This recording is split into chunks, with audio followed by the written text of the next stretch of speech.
We're bringing back the bandanas. Because why not? I already talked about this issue, but of course it has to come back worse than ever.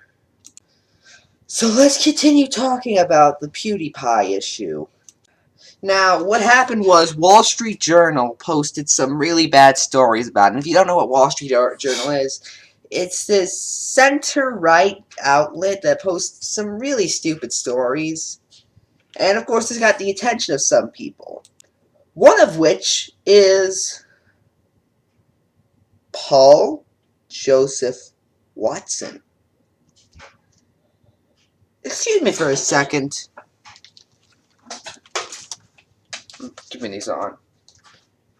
Why? Okay, I'm back. Now, of course, it included all the standard Paul Joseph Watson failures, the most notable of which being his hypocrisy.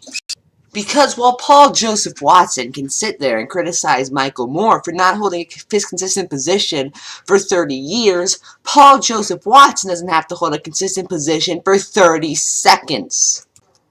This time it was, you see, these media outlets are against freedom of speech by using their freedom of speech to criticize somebody.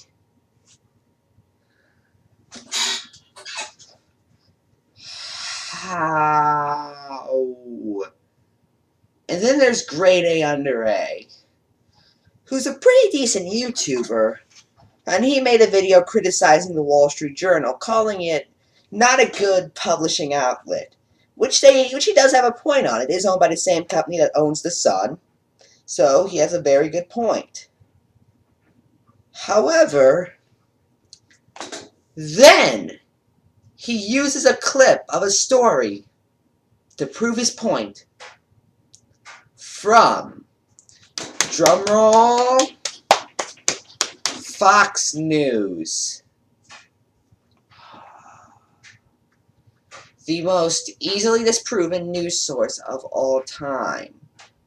One of the bottom 5 news sources in the world. I'd argue probably the second worst in television history, right behind CBN. I'm for journalistic integrity, especially the journalistic integrity of Fox News.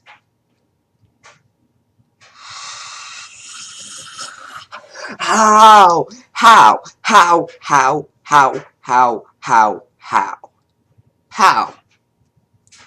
Just how?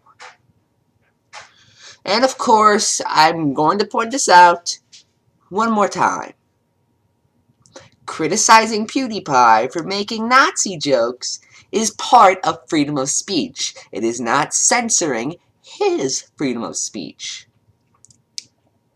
And if you're angry a corporation dropped you, you're not angry at censorship or degenerates or whatever vague concept you can come up with, which might as well just be bad things because they're the worst. Only conservatism, and I don't mean moderate conservatism, I mean far-right conservatism, can stop bad things. You're angry at the free market. You cannot pick and choose. You either like the free market even when it's going against you, or you just want socialism for you. Which one is it? I'm Cifro Joe. Good night.